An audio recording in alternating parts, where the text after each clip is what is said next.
Yeah, I think the NFL Combine is probably a very timely subject to discuss right now, being that the Combine is happening right now. So yes, I was invited to the Combine back in 1988. I didn't expect to go. To be honest, I didn't even know what the Combine was. I was a track athlete, of course, and I was playing football, and I had the most unimpressive college career. I am not ashamed to say it. I did not do much in college. I had a couple injuries, and so I never really expected to go. But I did get invited, and I think I was literally the last person that was invited. I was sort of this mystery track guy who could actually catch the football, and I think there was some curiosity out there. So they invited me to the Combine to see what I can do.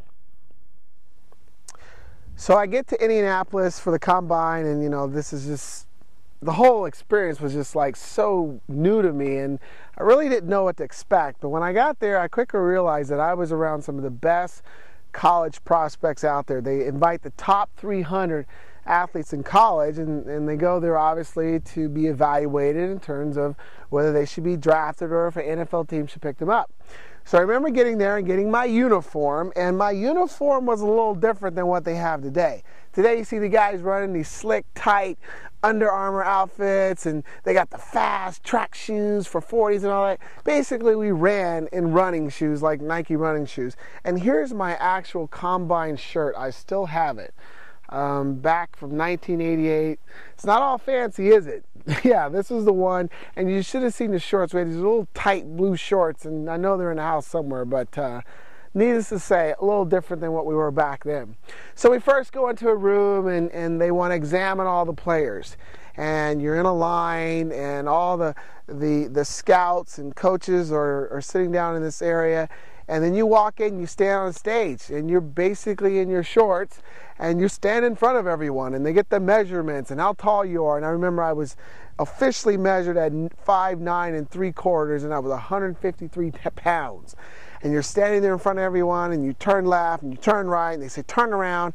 And I had broke my arm back in college, so my arm was kind of off. And I remember one guy saying, well, turn your arm this way, well, turn it that way. And they're writing all these little notes, and it was very, very intimidating, but you kind of felt like cattle. They're just kind of moving you in there and then moving you to another room to where you had to go through physicals.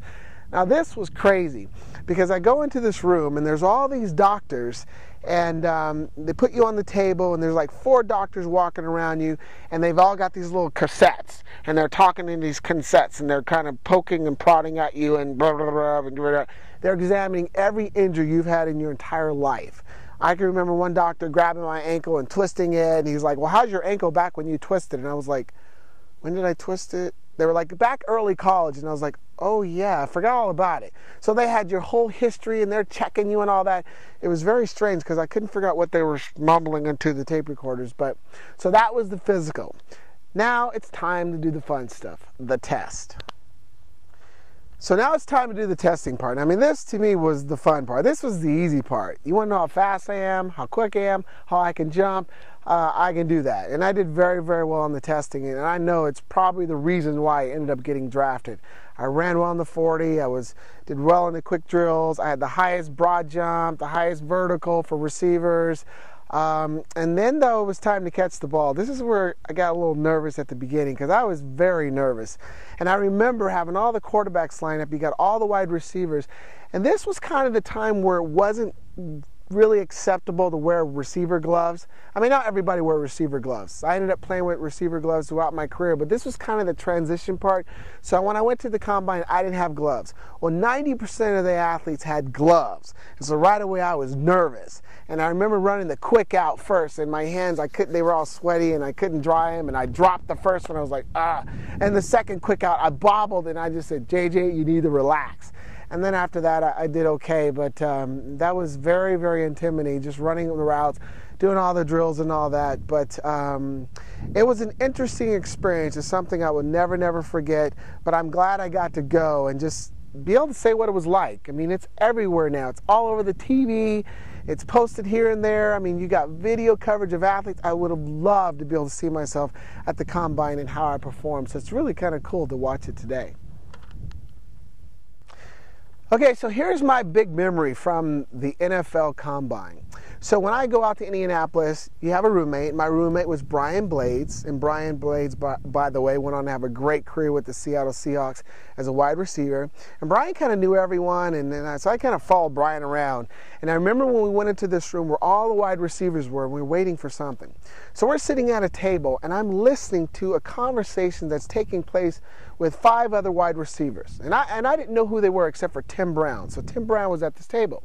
But I'm listening to these 2 over here go back and forth. Well, I ain't running the 40. The other one's like, well, I'm not going to run it because I'm not that fast. And the other one's like, well, I don't want to mess up my draft stock.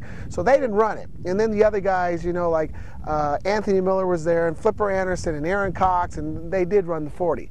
Then they're all turning to Tim. And Tim's like, well, I don't really know yet. I haven't decided yet. Because there was a lot of pressure on Tim as a Heisman Trophy winner whether he should run the 40.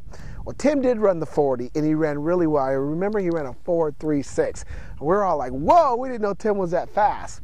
But we're working our way around the table, and of course they came to me, and then I was like, well, yeah, I got to run the 40. I'm kind of a nobody here. So, and I did run the 40. But later on, I found out who those 2 guys were.